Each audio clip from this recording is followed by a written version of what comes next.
Wembanyama, pinakita kay Chet Holmgren kung sino ang nararapat sa Rookie of the Year.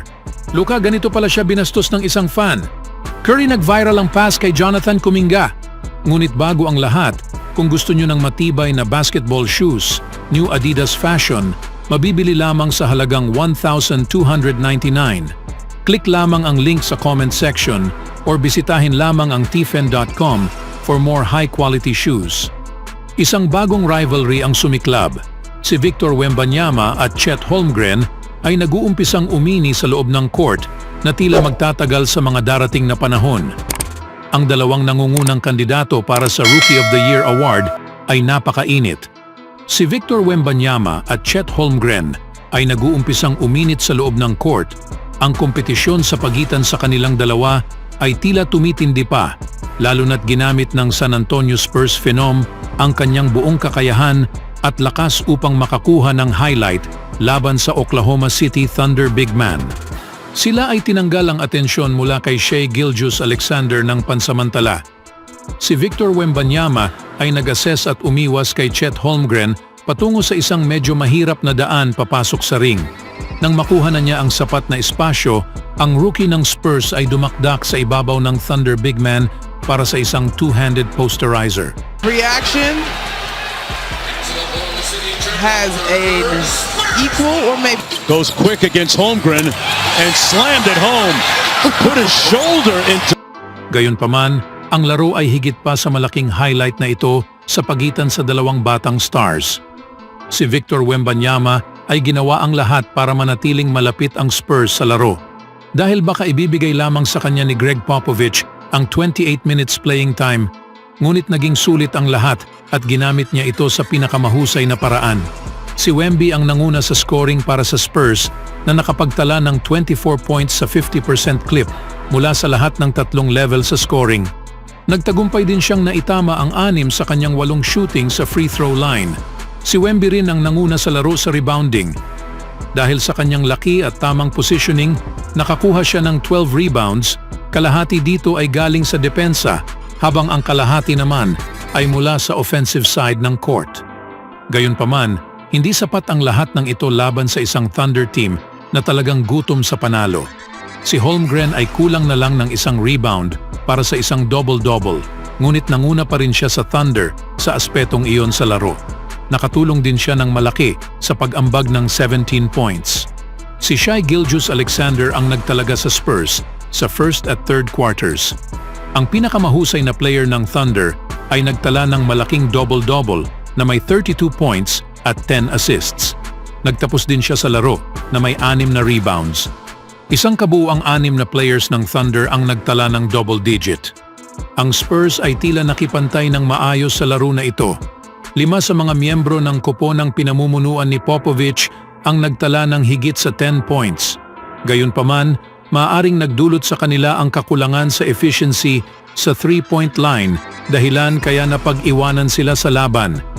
Sa huli, wala talagang mabuting na idudulot ang makakuha lamang ng 28.1% sa kanilang mga shooting mula sa 3. Sa ibang balita naman mga kaibigan, ang pinakamahusay na depensa mula sa Dallas Mavericks ay nagmula kay Luka Doncic na nagpapasiklab sa isang Suns fan na itinaboy sa panahong 132-109 na pagkatalo ng team sa American Airlines Center.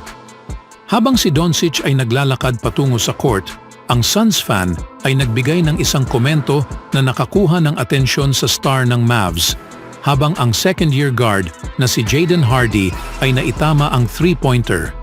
"Luka, pagod ka na?" ang alegadong sinabi ng fan ayon kay ESPN Tim McMahon. "Sumakay ka sa treadmill."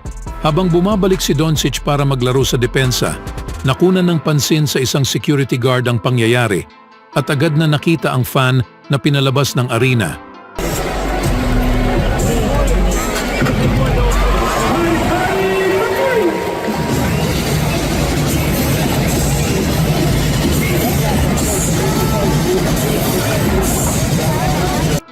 Sinabi ni Doncic na ang fan ay sumisigaw sa kanya sa buong laro hanggang sa punto na iyon at nagkaroon siya ng back and forth kay ESPN's Tim McMahon hinggil sa insidente. Binanggit din ni Doncic na nararamdaman niya na hindi makatarungan ang paglalarawan sa kanya ng media.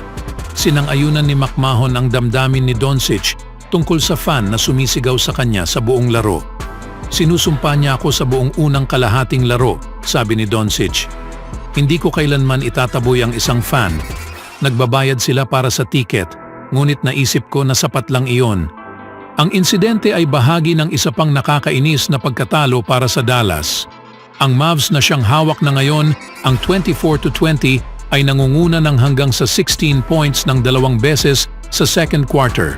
Ngunit isinara ng Suns ang first half sa 25-10 run upang bawasan ng lamang ng isa sa halftime, upang bawasan ng lead sa 1 point sa halftime.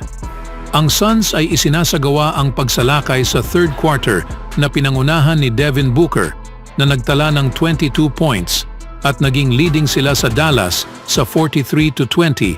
Ang Phoenix ay nanalo ng 7 magkasunod na laro habang ang Dallas ay bumagsak sa 3 sunod. Si Booker ay nagtala ng 46 points at may 7 rebounds at 3 assists. Si Bradley Beal ay nagtala ng 20 points at may 7 rebounds at 7 assists. At si Kevin Durant ay may double-double na may 12 points at 10 rebounds. Si Doncic ay muntik nang makuha ang 30-point triple-double para sa ikatlong magkasunod na laro, tanging nagkulang lamang ito sa ibang area na nakapagtapos ng 34 points, 7 na assists at 8 rebounds. Wala nang ibang starter para sa Dallas ang nakakatikim ng 8 o higit pang puntos. Si Tim Hardaway ang nanguna sa bench na may 17 points at si Hardy ay nagtala ng 11 points. Wala si Kyrie Irving sa Mavs na may sprained right thumb.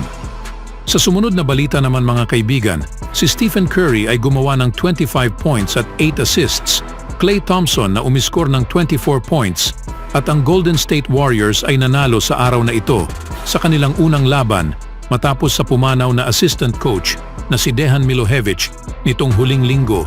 Tinalo nila ang Atlanta sa score na 134-112. Tila bumalik ang angas ng Warriors sa pangunguna sa Splash Brothers na nag-shine sa paglalaro para sa kanilang beloved Brait, isang salita na nangangahulugang kapatid sa Serbian na laging ginagamit ni Milojevic sa lahat ng Warriors. Si Jonathan Kuminga ay nagtala ng 25 points habang nagawa ang lahat sa kanyang 11 shot attempts na kung saan 7 sa Warriors ang nagtala ng double figures. Sa isang emosyonal na pre-game ceremony, ang dalawang koponan ay nakatayo sa sideline at nagkaisa habang tumutugtog ang Serbian National Anthem sa kanyang karangalan. Bawat player ng Warriors ay iniwan ng isang dagdag na jersey na may pangalan ni Milojevic sa likod at isinuot sa warm-ups sa isa sa mga coaching chair na may espesyal na itim na t-shirt na may salitang Brait na nakalagay sa upuan. Si Bogdanovic ay may 17 points na may 4 na 3-pointers habang si DeJounte Murray ang nangunguna na may 23 points sa ikatlong sunod na talo ng Hawks. Si Curry at Thompson ay nakapag-shoot ng kabuuang 10 para sa 18 mula sa long distance habang ang Warriors ay nagtapos na may 48.5% na may 16 na nagawang 3-pointers. Si Curry, Thompson at si Draymond Green ay nakamit ang kanilang ika-400 regular season na tagumpay ng magkasama. Ang Warriors ay nagantay ng 8 araw bago maglaro, ang unang koponan na nagantay ng 8 o higit pang araw ng walang laro sa regular season na hindi kasama ang All-Star break o ang pagtigil para sa pandemya ay noong March 2020, ang 2020-21 Spurs na may 9 na araw mula February 14-24, 2021. Sa laban na ito, gumawa ng kasaysayan si Curry dahil ang 2-time MVP ay nakapaglaro na sa kanyang ika-9 to 20th career game na kung saan nilagpasan na nito sina Serge Ibaka and Robert Reed. At ang isa sa napag-usapan ngayon sa social media ay ang ginawa niyang pass na ito kay Jonathan Kuminga. Curry, everybody else is scoring the paint. The Warriors are like, come on in here, the water's warm. Behold, here's Atlanta's rebound, and the Warriors are right there. That's like one of those playoff quarterbacks trying to fit it into a tight window. Incredible pass. You talk about threading the needle. He's watching it the whole time. Look at the window. always do it on my own, so I gotta get through it. And the only thing I know is to love what I'm doing. Never give up, never slow, till I finally prove it. Never listen to the no's, I just wanna keep moving. Keep my head up when I act, head up, that's a fact. Never looking back, I'ma keep myself on track.